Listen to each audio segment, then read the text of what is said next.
Olá, seja bem-vindo e bem-vinda à nossa primeira aula do nosso curso.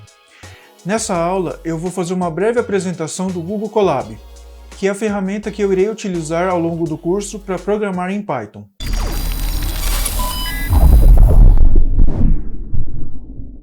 Pessoal, para acessar o Google Colab é muito simples, tá? Não exige nenhuma instalação, basta você ter uma conta no Gmail e a gente consegue um acesso ao Google Colab.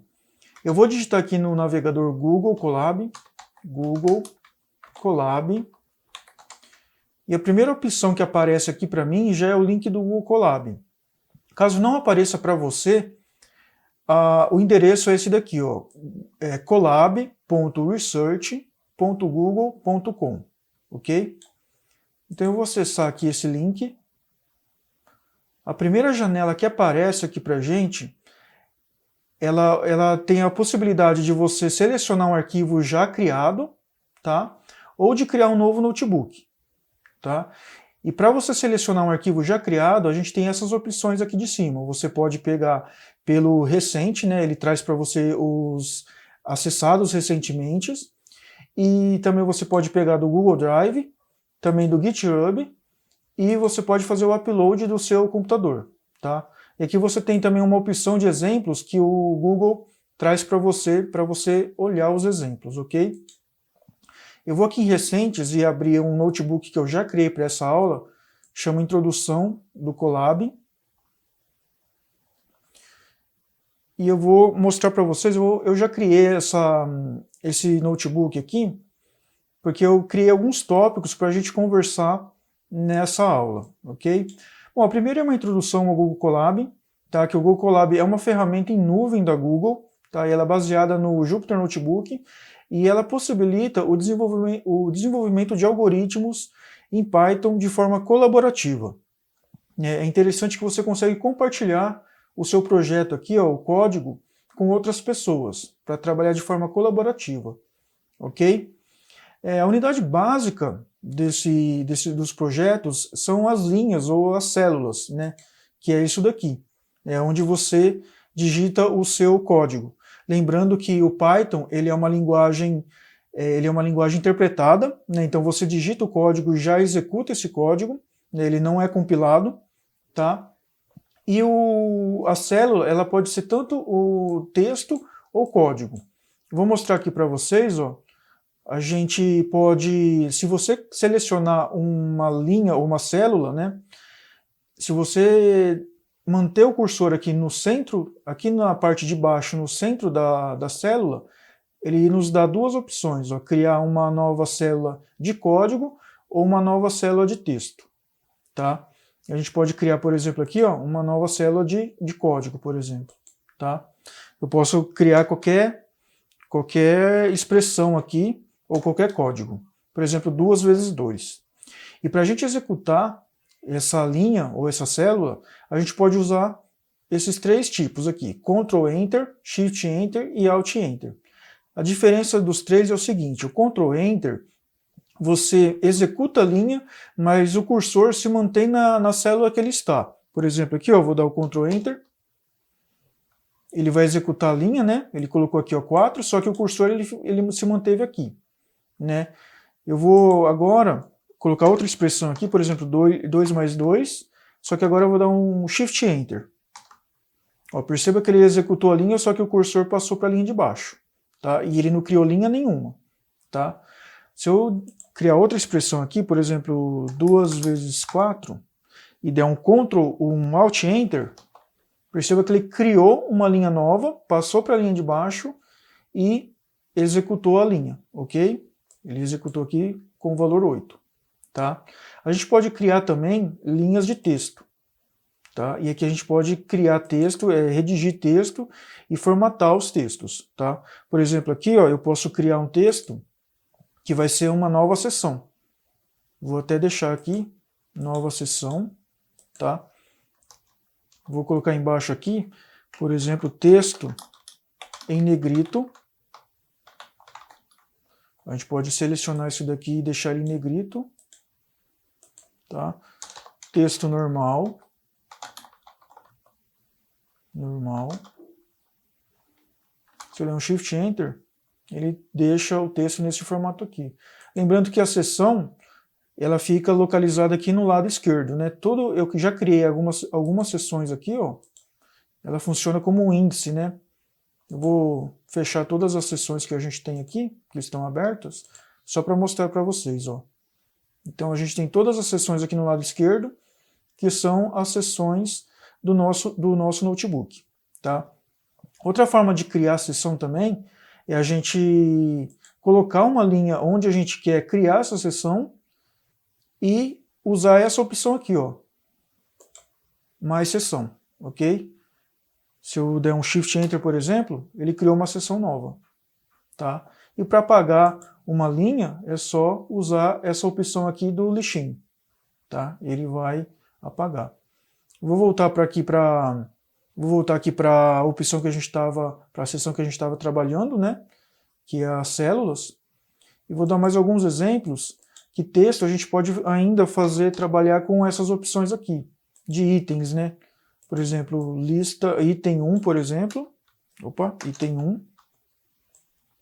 Item 2. Para eu colocar item 3, é só eu colocar mais itens aqui, tá? Perceba que aqui, ó, ele fica 1, 2, 1, 2, mas aqui embaixo ele mostra os valores corretos, tá? Então você pode manter da forma que está, que ele fica do jeito certo. Shift Enter aqui para executar. E ele mostra aqui, ó, 1, 2, 3 e 4. Tá bom? E a gente tem outras opções também, como essa daqui, por exemplo, tá? Não vou mostrar todas aqui para o vídeo não ficar muito longo, mas só para vocês saberem que você consegue formatar o texto aqui de várias formas, ok? Bom, vindo para a seção de baixo aqui, a gente consegue colocar links no nosso texto. Por exemplo, esse daqui, ó, acesse o nosso site. E aí eu coloquei o link do nosso site, né, TF Intech. Se eu clicar aqui, ó, ele remete já direto para o nosso site, tá? E a gente consegue fazer isso dessa forma, ó. A gente coloca o texto que a gente quer que contenha o link dentro do colchetes e o link dentro dos parênteses, ok?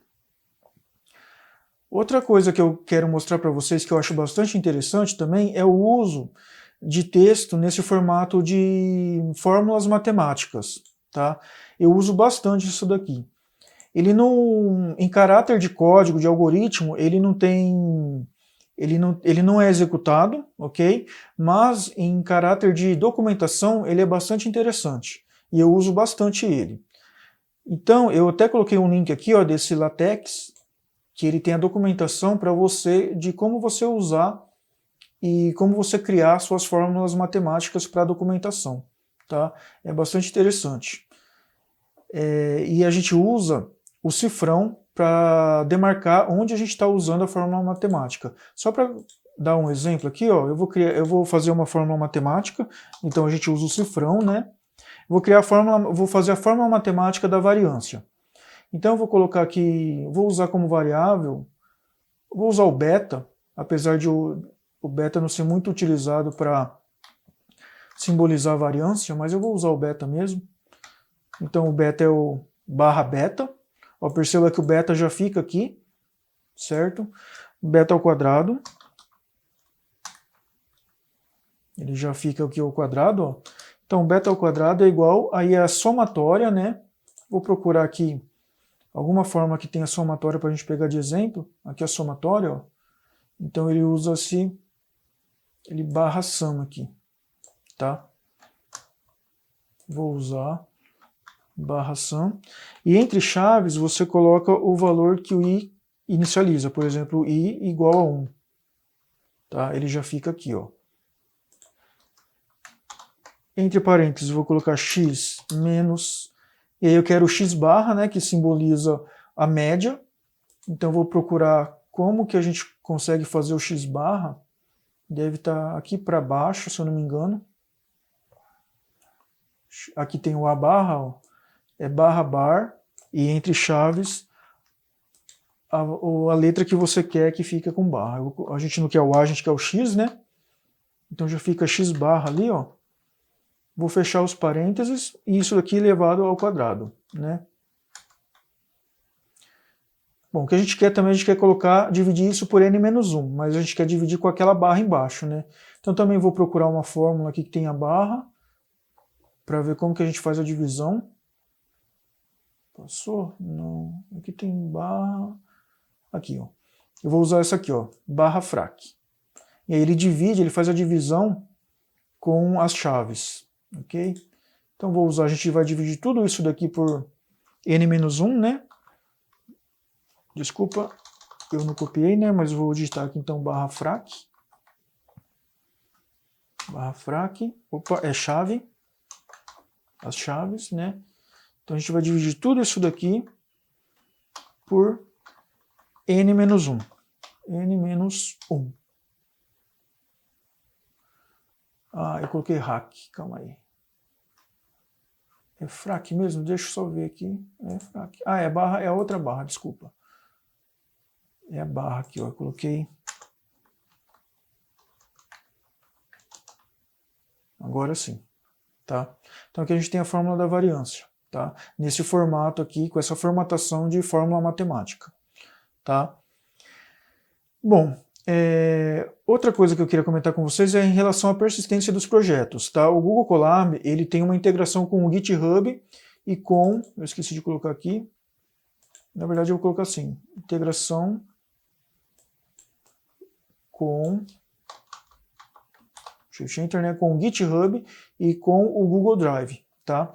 Se a gente vir aqui, ó, arquivos, a gente tem a possibilidade de salvar uma cópia no Drive e salvar uma cópia no GitHub, ok? E para finalizar, é possível também a gente executar comandos de terminais usando o ponto de exclamação. Comandos de terminais como se fossem comandos de Linux. Por exemplo, se eu digitar aqui o ponto de exclamação e digitar o ls, der um Shift Enter, ele vai mostrar o que tem no nosso diretório atual. E se eu vir aqui, ó, nessa pastinha, ele mostra o nosso diretório atual, tem esse outro diretório chamado Simple Data, ok? Inclusive eu posso digitar ls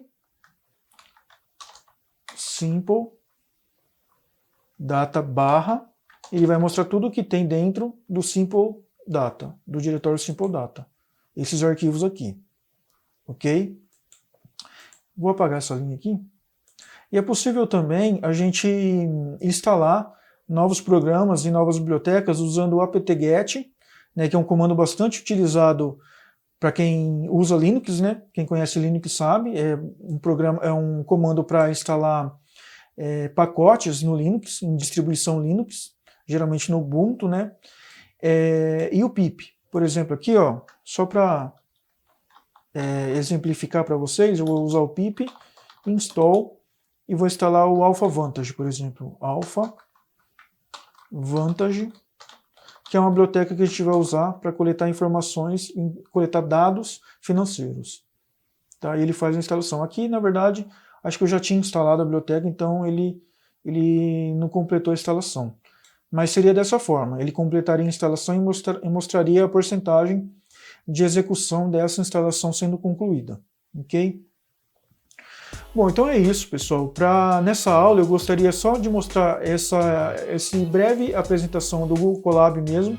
Nos próximos vídeos, nas próximas aulas, eu quero mostrar para vocês a sintaxe básica da linguagem de programação Python. Até as nossas próximas aulas.